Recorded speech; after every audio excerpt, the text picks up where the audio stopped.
Remove the two 10mm bolts.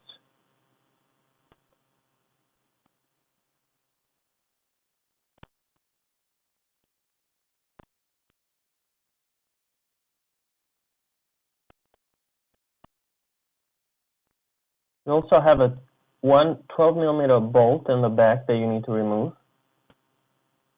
Next, you need to disconnect the electrical connector. Just press on the tab and pull it away.